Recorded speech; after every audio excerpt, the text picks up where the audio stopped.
தரவாரா. இயற்கையுடன் போட்டி போட்டு வென்றவர் இவ்வுலகில் எவரும் இல்லை. குமரி மாவட்டத்தின் அழகிய மகுடமே மேற்கு தொடர்ச்சி மலையும் முக்குடல் சங்கமும் தான். அதுவே அழிவை நோக்கி பயணிச்சிட்டு இருக்குன்னு நம்மள எத்தனை பேருக்கு தெரியும்னு தெரியல. தெரியாதவங்க தெரிஞ்சுக்கோங்க. ஏன்னா நம்ம நினைச்சா மட்டும்தான் இதை சரி செய்ய முடியும். ஃபுல் வீடியோ ஸ்கிப் பண்ணாம பாருங்க. அப்பதான் அங்க என்ன நடக்குதுன்னு உங்களுக்கு முழுசா தெரியும்.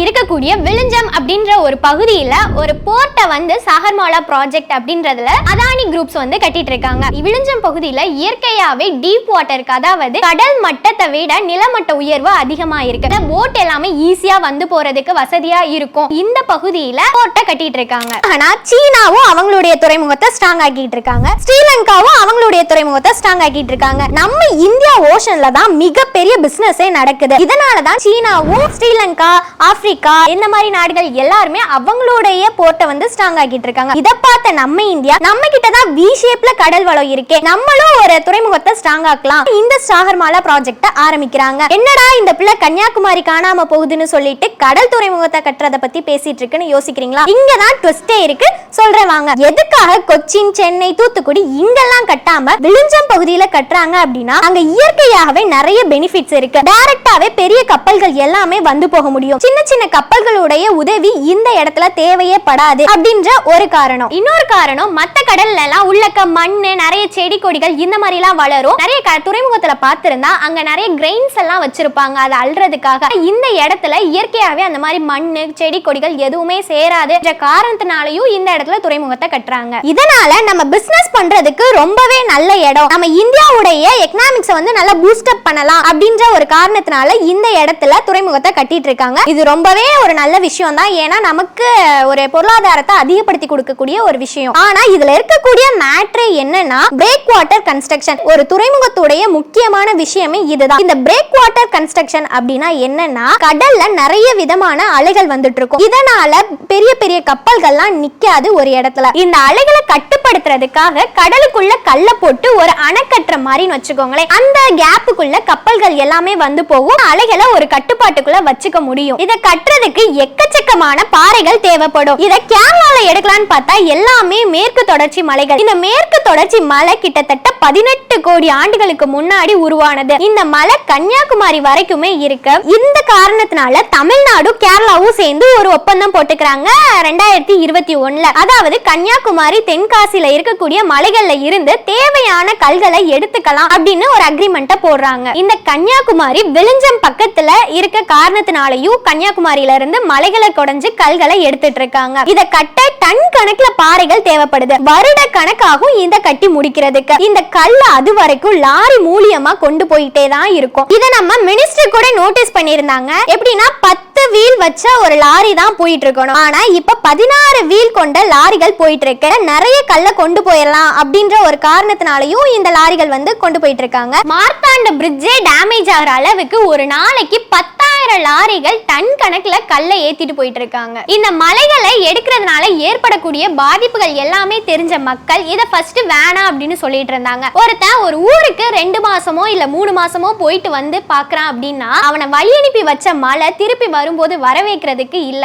எமோஷனலா நிறைய மக்களுக்கு இந்த மலைகளை எடுக்கக்கூடிய பாதிப்புகள் என்னன்னு தெரிய வருது. இவங்களும் இந்த மலைகளை எடுக்க கூடாது அப்படின்னு நிறைய பேர் சொல்றாங்க. ஆனா கவர்மெண்ட்னால அக்ரிமெண்ட் போடப்பட்டது அப்படின்ற காரணத்தினால இந்த வேலைகள் நடந்துகிட்டே தான் இருக்கு. ஒரு துறைமுகம் கட்டுறது ரொம்பவே நல்ல விஷயம். ஒரு இயற்கை நமக்கு தந்த வரத்தை அழிச்சுதான் உருவாக்கணுமா அப்படின்றதான் இங்க எல்லாருடைய மிகப்பெரிய கேள்வியா இருக்கு. இன்னைக்கு மலைகள் காணாம போனா வருங்காலத்துல புயலால கன்னியாகுமரி பேரழிவை சந்திக்கும். கோடை காலத்துல வறட்சி ஏற்படும். இந்த மேற்கு தொடர்ச்சி மலை மூலியமா தான் நமக்கு மழையே பெய்யுது. அதாவது மேற்கு தொடர்ச்சி மலை உயரமாக இருக்கிறதுனால அதுல காத்து பட்டு வானத்துக்கு போய் அது மூலியமா நமக்கு மழை வருது. இந்த மலையோட உயரமும் இல்லாம போய் அந்த மலையே காணாம போச்சுன்னா கண்டிப்பா மழையும் பெய்யாது, நம்ம வறட்சியும் சந்திப்போம். அது மூலியமா நமக்கு அழிவும் ஏற்படும். இயற்கையால எப்போதுமே குளுமையான இருந்த சூழல 1990ல அனுபவிச்ச இந்த கன்னியாகுமரி மாவட்டம் மட்டும் இப்ப வெயிலால வெந்து போயிட்டு இருக்கு. ஆனா 6 குவாரிகள்ல இருந்து எடுக்கிறாங்க. மக்கள் என்ன சொல்றாங்க அப்படின்னா அக்ரிமெண்ட்ல இருக்கிறதுக்கு அதிகமா எடுத்துட்டு இருக்காங்க கற்களை. கொடுத்தது என்னவோ 11 குவாரிகள் தான், ஆனா எடுக்கிறது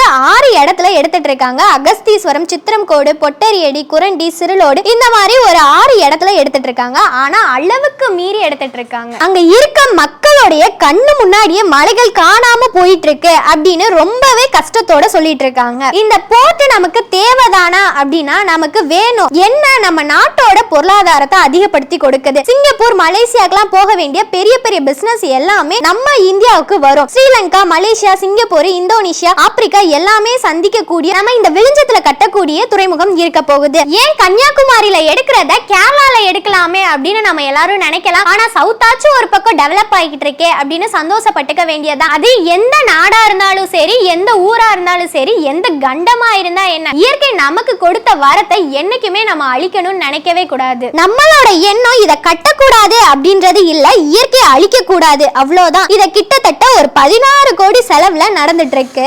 ஏன் இன்னும் கொஞ்சம் செலவு பண்ணி இயற்கையை அழிக்காமையே கட்டலாமே, ஆல்டர்னேட்டிவா யோசிச்சு பண்ணலாம். ஏன் நம்ம ஆளுங்கனால முடியாத மேட்ரா? சூரிய ஒளியில இருந்து கரண்ட் எடுக்கிறோம், பிளாஸ்டிக் மூலியமா தார் ரோடு போடுறோம், தண்ணில இருந்து கரண்ட் எடுக்கிறோம், உப்பு தண்ணியில கார் பைக்லாம் ஓட விடுறோம். ஏன் நம்மனால இந்த ஒரு துறைமுகத்தை ஆல்டர்னேட்டிவா கட்ட முடியாதா? நம்ம நாட்டுல இல்லாத இன்ஜினியர்ஸா? வீட்டுக்கு வீடு அவ்வளோ இன்ஜினியர்ஸ் இருக்காங்க. எல்லார்கிட்டயும் ஐடியா கேட்கலாம், எக்ஸ்போர்ட்டான இன்ஜினியர்ஸ்ட ஐடியா கேட்கலாம். ஏன் துபாயில மழையே கிடையாது, அவன் அதுக்காக போய் பக்கத்து நாட்டுல சண்டை போடல. அவன் என்ன பண்ணணுமோ அதை பண்றான். அங்க மண்ணே கிடையாது, ஆனா அவன் ஃபார்மிங் பண்ணிட்டு இருக்கான். நம்ம எதை வேணா கட்டலாம், ஆனா அதை ஒரு இயற்கையை அழிச்சு பண்றோம் அப்படின்னா அது நமக்கு தரக்கூடிய அழிவை நம்மளால தாங்கிக்கவே முடியாது. நம்மளோட இயற்கையும் ஊரையும் நம்ம தான் பாதுகாக்கணும். இந்த வீடியோவை உங்களுக்கு தெரிஞ்சவங்களுக்கு ஷேர் பண்ணுங்க. குறிப்பா கன்னியாகுமரி, தென்காசியில இருக்கவங்களுக்கு ஷேர் பண்ணி விடுங்க. நம்ம இயற்கையை பாதுகாத்தா நம்மள இயற்கை பாதுகாக்கும். எல்லாரும் கன்னியாகுமரியில தானே இந்த விஷயம் நடந்துகிட்டு இருக்கு அப்படின்னு நம்ம அமைதியா இருந்தா நம்ம ஊர்ல வந்து நடக்கிறதுக்கு இது எவ்வளவு நேரம் ஆகிரும்? எல்லாமே நம்மளுடைய இயற்கை,